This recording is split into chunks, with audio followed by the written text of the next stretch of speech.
The penthouse smelled like expensive perfume and regret. Leo Vance adjusted his bow tie for the third time, staring at his reflection in the floor-to-ceiling mirror, but the man looking back felt like a stranger. The tuxedo cost more than most people's rent, yet it sat on his shoulders like a weighted vest, pressing down on something vital that had long ago stopped beating properly. Clara's voice sliced through his thoughts like a blade wrapped in velvet. "Leo, for heaven's sake, stop fidgeting. You'll wrinkle the fabric." She emerged from the walk-in closet in a cloud of champagne-colored silk, already holding her phone at the perfect angle to capture her own reflection. Her fingers danced across the screen, crafting a story for her followers about "Date Night with My King." Leo forced a smile that never reached his eyes. He remembered a different woman, one who would have straightened his tie with gentle fingers and whispered that he looked handsome even when he was nervous. Anya never needed a camera to validate their moments together. She simply lived in them. Tonight was the Sterling Foundation Gala, the social event of the season. Every ambitious soul in the city would be there, networking, posing, pretending. Leo had built his empire on such performances, but lately, the stage felt hollow. Clara chattered about which influencers would be present, which photographers she needed to impress, which rivals she intended to outshine. He tuned her out, watching the city lights blur through the penthouse windows. Somewhere out there, real lives were being lived. Real connections were being forged. And here he was, a prisoner in a gilded cage of his own making, wearing a mask that had become his face. The limousine ride was a symphony of Clara's voice and the click of her manicured nails against her phone screen. Leo stared at the passing streets, wondering when exactly he had stopped recognizing his own life. The gala was a sea of glittering gowns and polished shoes, a curated collection of wealth and influence that would have once thrilled Leo. Crystal chandeliers cast dancing shadows across marble floors, while a string quartet played something classical and forgettable. Clara had already abandoned his side to find the perfect lighting for a photo with the event's host. Leo drifted through the crowd, offering handshakes and hollow pleasantries to faces he barely remembered. His mind was elsewhere, trapped in a maze of memories he had tried so hard to bury. Then the air changed. It was subtle at first, like the shift in pressure before a storm. Conversation seemed to soften. Heads turned toward the grand entrance. Leo followed the collective gaze, and his heart stopped. Anya Petrova stepped into the room. She wore a simple emerald silk gown that flowed like water around her frame. No excessive jewelry. No desperate need for attention. She moved with the quiet confidence of someone who had discovered exactly who she was and found that person enough. Her dark hair was swept back, revealing the elegant line of her neck, and her eyes, those warm, intelligent eyes that had once looked at him with such trust, scanned the room with calm assessment. Beside her walked a distinguished older man Leo vaguely recognized from business circles. But Leo didn't see him. He couldn't see anyone but Anya. She looked stunning. Not just beautiful in the way that made men stare, but stunning in the way that made people stop and wonder what kind of woman possessed such quiet power. She was nothing like the woman he had left behind. That woman had been gentle, accommodating, content to support his dreams while dimming her own light. This Anya radiated something different, completion. "Leo." Clara's sharp voice yanked him back to reality. She had appeared at his elbow, her eyes narrowed suspiciously. "What are you staring at?" Before he could form a response, Anya turned. Their eyes met across the crowded room. For one suspended moment, the noise faded, the music dimmed, and the years between them collapsed into nothing. Anya's expression registered surprise, then something deeper, a flicker of old pain quickly masked by composure. She acknowledged him with a slight, graceful nod before turning to her companion, already moving deeper into the party. Leo felt the ground shift beneath his feet. Clara's grip on Leo's arm tightened to the point of pain. "That's her, isn't it? Your ex-wife?" Her voice was sweet and venomous, a combination that had once seemed intriguing but now felt exhausting. Leo couldn't tear his gaze away from Anya's retreating form. "I need some air." You need to stay here and pretend you're happy, Clara hissed, pulling him toward a cluster of photographers. Smile, Leo. For God's sake, smile. He smiled. The camera flashed. Another perfect moment for Clara's collection. But inside, Leo was drowning. Flashbacks assaulted him without mercy. Anya's face the morning he told her he was leaving, not angry, not screaming, just quietly shattered. The way she had asked him, voice barely above a whisper, "Is there someone else?" And his cowardly silence, which had been answer enough. He remembered their wedding day, how she had tripped on her dress and laughed at herself, how he had cupped her face and promised forever. He remembered lazy Sunday mornings with coffee and newspapers spread across their small apartment floor. He remembered the way she looked at him, like he was the most remarkable person she had ever known. What had he traded that for? A woman who saw him as an accessory. A relationship built on Instagram likes and brand partnerships. A life that looked perfect from the outside and felt like slowly suffocating from within. Anya had become an architect. He knew this from the occasional article he couldn't stop himself from reading. She designed award-winning buildings now, structures that pushed boundaries while honoring the environment. She had built something meaningful with her life. And what had he built? A fortune. A reputation. A prison. Clara was still talking, something about needing to find the right table for dinner. Leo nodded absently, his eyes seeking Anya across the room. She was speaking with her companion, her hands moving as she described something with passion. She looked so alive. He had been a fool. He had always been a fool, but standing there in his expensive tuxedo with his glittering wife on his arm, the truth was undeniable, he had left the only woman who had ever truly seen him. The balcony was a sanctuary. Leo had slipped away during Clara's animated conversation with a fashion blogger, muttering something about a business call. The night air hit his face like cool water, and he breathed deeply for the first time in hours. The city sprawled below him, a tapestry of lights and movement. Somewhere out there, ordinary people were living ordinary lives, unaware of the gilded suffering happening above them. Leo gripped the railing and let the mask fall. "What are you doing out here?" Her voice. He would know it anywhere. Leo turned slowly, and there she was, Anya, stepping onto the balcony as if she had every right to be there. In a way, she did. "I could ask you the same thing," he managed. Anya moved to stand beside him, maintaining a careful distance. "The party is suffocating." She looked at him then, really looked, and something in her expression softened. "You look miserable, Leo." He laughed, but there was no humor in it. "That obvious? You always were a terrible liar." She turned to face the city. "How are you, really?" The question was so simple, so disarming. No one asked Leo how he really was. They asked about his business, his plans, his wife.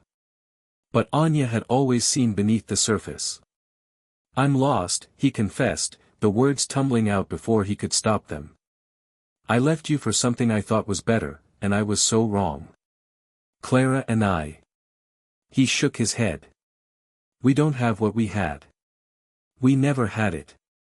I was chasing a fantasy, and I destroyed the best thing that ever happened to me." Anya was quiet for a long moment. When she spoke, her voice was calm, measured. "I was so angry at you for so long. But I realized something, the man who left me wasn't the man I married. That man was lost too." Leo turned to face her fully. "Anya, I..." She held up a hand. "I'm not saying this to give you hope. I'm saying it because I've made peace with it." She met his eyes. "I'm not the woman you left anymore. I can see that." His voice cracked slightly. "You're incredible, Anya. You always were. I was just too blind to see it." Before he could stop himself, he reached for her. His arms wrapped around her in a gentle hug, the kind he used to give her when she was sad. It was brief, barely a moment, but it spoke of everything, regret, longing, the ghost of a love that had once been everything. Anya stiffened briefly, then relaxed. "I forgive you, Leo." She pulled back, her eyes glistening. "But that doesn't mean I'm coming back." Leo re-entered the gala like a man walking through a dream. The music swelled, the laughter echoed, and Clara appeared at his side like a shadow that couldn't be shaken. "Where have you been?" she demanded, her smile fixed in place for the cameras. "I've been looking everywhere." "Balcony," he said flatly. "Needed air." Clara's eyes narrowed dangerously. "Alone?" He didn't answer. He couldn't. Every word felt like a lie now. The rest of the evening was torture. Clara chattered endlessly about nothing: who was wearing what, who had gained weight, who was clearly on the verge of divorce. Leo nodded at intervals, his mind replaying that brief moment on the balcony, the warmth of Anya's forgiveness, the strength in her voice when she told him she had moved on. On the ride home, Clara finally cracked. "I saw you, you know. On the balcony. With her." Her voice trembled with fury. "You hugged her, Leo. In front of everyone." It was a brief embrace. She was upset. Upset. That woman looked like she had just won the lottery. Clara's composure shattered completely. "You're in love with her still." Everyone could see it. Leo turned to stare at his wife. In the dim light of the limousine, her carefully curated beauty seemed sharp, almost predatory. "What do you want me to say, Clara?" "The truth. For once in our marriage, I want the truth." The silence stretched between them. Leo thought about all the things he could say, that he had settled for her, that she was a rebound he had turned into a mistake, that every day with her felt like acting in a play where he had forgotten his lines. Instead, he said quietly, "I think we need to talk about us." Clara's face went pale. "No. We are not doing this. Not tonight. Not ever." She turned away from him, pulling out her phone to scroll through photos from the gala.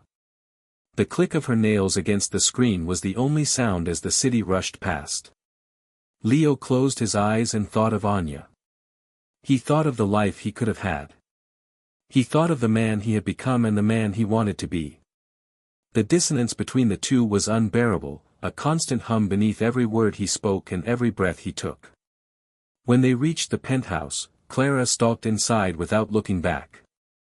Leo lingered in the doorway, watching her retreat.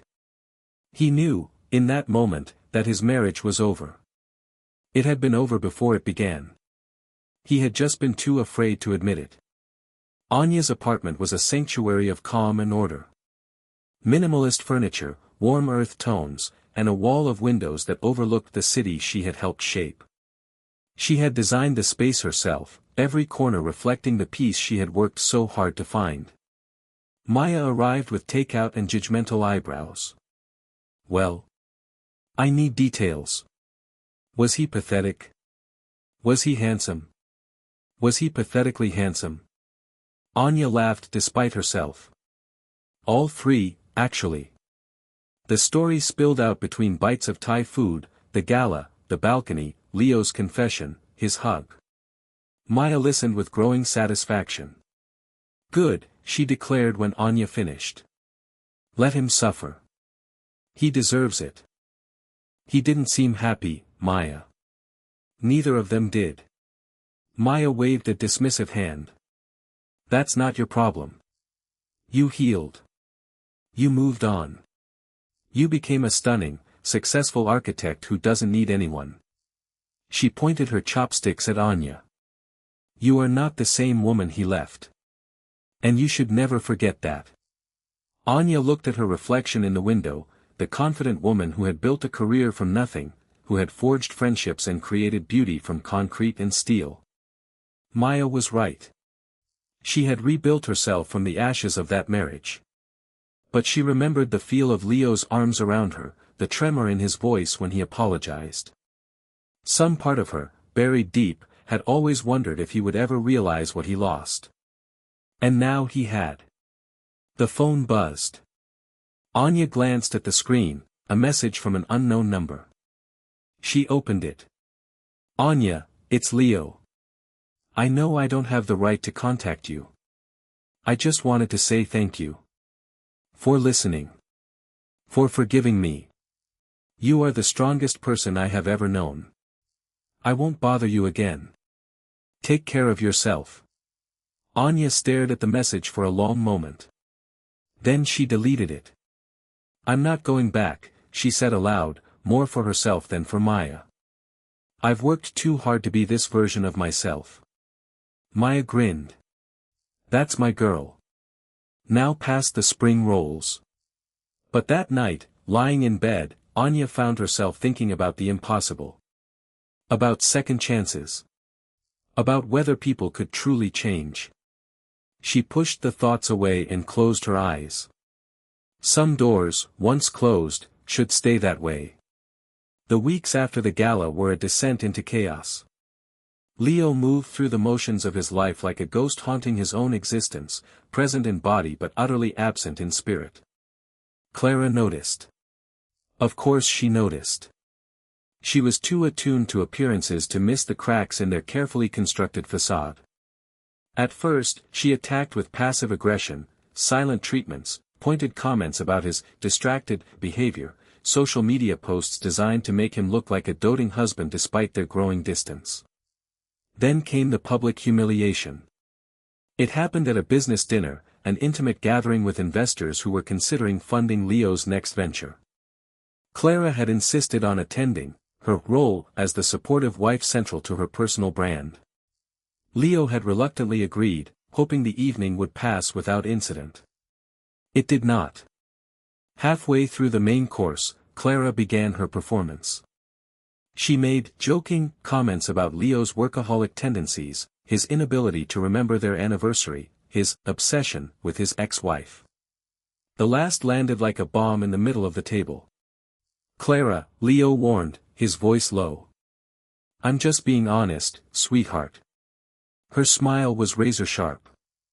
Everyone here knows about your little gala reunion anyway. The whispers were deafening. The investors exchanged uncomfortable glances. One of them, a woman Leo had worked with for years, gave him a look of pure pity. Leo excused himself, his face burning with humiliation. He didn't return to the table. The confrontation that night was explosive. Clara screamed accusations, threw a designer shoe, and demanded to know exactly what Anya had said to him on the balcony. Leo sat in silent exhaustion, letting the storm wash over him. When she finally paused for breath, he said quietly, I'm leaving. Clara laughed hysterically. What? I'm leaving, Clara. This isn't working. It's never worked. He stood, pulling his keys from his pocket. I'll have my things out by the end of the week. Keep the penthouse. Keep everything. I don't want any of it. Leo, wait, for the first time, Clara's voice cracked with genuine fear. But Leo was already at the door. He looked back at her, the woman he had chosen over Anya, the glittering prize he had thought would complete him. Goodbye, Clara. Months passed. Leo didn't seek Anya out immediately. He had done enough damage to know that she deserved space, deserved to live her life without his chaos. Instead, he focused on becoming someone worth her time. He found a therapist, a no-nonsense woman who saw through his wealth and status. He confronted his demons, the fear of inadequacy that had driven him to chase validation, the emotional immaturity that had let him abandon his wife. He learned to sit with his regrets instead of running from them. He also threw himself into meaningful work, establishing a foundation that provided architectural scholarships for underprivileged students. It was a small gesture, but it felt significant. He was building something, finally, that wasn't about appearances. Then one day, he showed up at Anya's office. She was in a meeting when her assistant announced his arrival. Anya's first instinct was to send him away, but curiosity, or perhaps something deeper, made her pause. Give me 5 minutes, she told her team. Leo was waiting in the reception area, clutching a simple bouquet of sunflowers, her favorite, he remembered. He looked different. Softer. There was a calmness in his eyes that hadn't been there before. Anya. His voice was steady. I don't expect anything from you. I need to say the right things this time. He took a breath and began. He apologized for everything, the affair, the cowardice, the years of silence. But more importantly, he apologized for not being the man she deserved, for not growing with her, for not fighting for their love when it counted. I'm not asking for your forgiveness, he concluded. I just want you to know that I see it now. All of it. What I had. What I threw away. Who you are. His voice cracked. You made yourself whole without me, Anya. And that's extraordinary. Anya didn't speak for a long moment. Then, slowly, she opened her arms. The hug that followed was different from the one at the gala. It was unhurried, full of unspoken understanding. A gesture of forgiveness, not expectation. Thank you for saying that, she whispered. But I need you to hear me too. I've built a life I love. I'm not waiting for you to come back. I know, Leo said. That's what makes you so remarkable. They began meeting for coffee. Nothing romantic, just two people who had once been everything to each other, learning to exist as friends. Leo didn't push. He showed up when he said he would, listened more than he spoke, and offered support for Anya's work without any hidden agenda. When she talked about a challenging project, he asked intelligent questions. When she needed a sounding board, he was there. Anya, for her part, found herself slowly letting her guard down. She had spent years building walls, convincing herself she didn't need anyone. But Leo was different now, patient, humble, genuinely interested in her happiness. Maya was suspicious at first. He's trying to win you back, she warned. Maybe, Anya admitted. But he's not being pushy about it. And honestly, I like who he's becoming. They spent an afternoon in one of Anya's architectural projects, a community garden she had designed around a restored historic building. Leo watched her explain the design choices with passion, her hands sketching shapes in the air. She was in her element, confident and brilliant. Can I show you something? He asked when she finished. He pulled out his phone and showed her the Scholarship Foundation website. I started this. Because of you. Because you showed me what building something meaningful actually means. Anya stared at the screen, her eyes soft. Leo. I'm not saying this to impress you, he said quickly. I'm saying it because I wanted you to know that you inspired me to be better. Even if this is all we ever are again, I'll always be grateful. The hug that followed was natural, a coming together of two people who had grown separately and were finally meeting as equals. A year after the gala, Leo brought Anya to her favorite place in the city, a minimalist park overlooking the river, featuring one of her earliest architectural designs. The sun was setting, casting gold and amber across the water. They walked in comfortable silence, hands brushing occasionally but never quite holding. Leo stopped at the bridge that connected the park to the city proper, a bridge Anya had designed to symbolize connection and community. Do you remember what you said to me on the balcony? He asked quietly. That I'd forgiven you? That too. He smiled. But also that you weren't coming back. Anya's brow furrowed. Yes. I thought about that for a long time. Leo took her hands in his. And I realized, you were right. You weren't coming back to the man I was. But you came back to the man I've become. And I'm not asking for a second chance with who we were. I'm asking for a first chance with who we are now. He knelt. Anya Petrova, I love the woman you are. I love your strength, your brilliance, your generosity. I love the life you've built. I love that you made yourself whole without me. He reached into his pocket and pulled out a simple ring, elegant, understated, perfect for her. I'm not proposing to the woman I left. I'm proposing to the woman I want to spend my forever with. Anya's eyes glistened. You're asking me to marry you? Yes. And I'll wait as long as you need. I know I don't deserve you. Stop. She pulled him to his feet, her hands framing his face. Stop trying to convince me you're not worthy. I've seen who you've become.